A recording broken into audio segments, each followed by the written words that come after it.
എല്ലാ പ്രേക്ഷകർക്കും പുതിയൊരു വീഡിയോയിലേക്ക് സ്വാഗതം. പ്രേക്ഷകർ ആകാംക്ഷയോടെ കാത്തിരിക്കുന്ന മമ്മൂക്ക, ജിതിൻ കെ ജോസ് ചിത്രമായ കളങ്കാവൽ സിനിമയുടെ ഒഫീഷ്യൽ ടീസറിന്റെ അപ്ഡേറ്റ് ഇപ്പോൾ മമ്മൂക്ക തന്നെ ഒഫീഷ്യലായിട്ട് പുറത്തുവിട്ടിരിക്കുകയാണ്.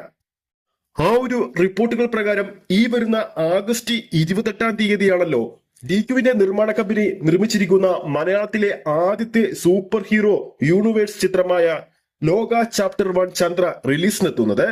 ചിത്രം റിലീസ് ചെയ്യുന്ന അതേ തിയേറ്ററിൽ നമുക്ക് കളങ്കാവൽ ടീസർ കാണാൻ സാധിക്കുമെന്നാണ് മമ്മൂക്ക ഇന്ന് ഒഫീഷ്യൽ പോസ്റ്റിലൂടെ അറിയിച്ചിരിക്കുന്നത്. കഴിഞ്ഞ ദിവസം ലോക ചാപ്റ്റർ 1 ചന്ദ്ര എന്ന സിനിമയുടെ ഒഫീഷ്യൽ ട്രെയിലർ പുറത്തു വന്നതോടുകൂടി തന്നെ ചിത്രത്തിൽ പലതരത്തിലുള്ള ക്യാമിയോ അപ്പിയറൻസ് ഉണ്ടെന്ന് നമുക്ക് വ്യക്തമായിരുന്നു. ആ ഒരു കൈകൾ ആരുടേതാണെന്നാണ് ഇപ്പോൾ സോഷ്യൽ മീഡിയ തപ്പുന്നത്.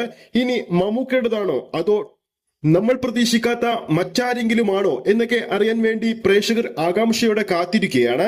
അതോടൊപ്പം തന്നെ ലോക ചാപ്റ്റർ 1 ചന്ദ്രയുടെ സെൻസറിംഗ് റിപ്പോർട്ടുകൾ പുറത്തു വന്നപ്പോൾ സെൻസറിംഗ് കാസ്റ്റിംഗിൽ ഇടനേടിയിരിക്കുകയാണ് ടൊവിനോ തോമസും അതുപോലെ തന്നെ DQവും ചിത്രത്തിലുണ്ടെന്ന് വ്യക്തമായിരിക്കുകയാണ് ഇപ്പോൾ.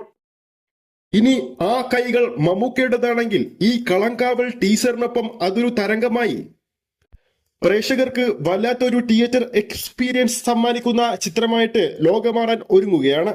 ലോക ചാപ്റ്റർ 1 സിനിമയുടെ ഷൂട്ടിംഗ് സെറ്റിലേക്ക് മമ്മൂക്ക സന്ദർശനം നടത്തിയിരുന്നു. ഏകദേശം 2 മണിക്കൂറിന് മുകളിൽ അവിടെ ചിലവഴിച്ചിരുന്നു.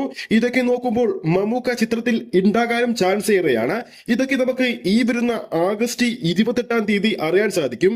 അതേസമയം ലോക ചാപ്റ്റർ 1 ചന്ദ്രയുടെ അഡ്വാൻസ് ബുക്കിംഗ് ഇന്ന് രാവിലെ 10 മണിയോട് കൂടി തന്നെ ആരംഭിച്ചിരുന്നു. ഏകദേശം 6 ലക്ഷത്തിന് മുകളിലാണ് ചിത്രത്തിന്റെ അഡ്വാൻസ് സെയില് ഇതിനോടകം തന്നെ കേരള ബോക്സ് ഓഫീസിൽ നിന്നും നേടാൻ സാധിച്ചിരിക്കുന്നത്. അപ്പോൾ വീഡിയോ കാണുന്ന പ്രേക്ഷകരുടെ അഭിപ്രായത്തിൽ ലോകയിൽ മമ്മൂക്ക ഉണ്ടാകുമോ? ആരൊക്കെയാണ് കളങ്കാവൽ ടീസറിന് വേണ്ടി കാത്തിരിക്കുന്നതെന്ന് താഴെ കമന്റ് ചെയ്യാൻ മറക്കരുത്.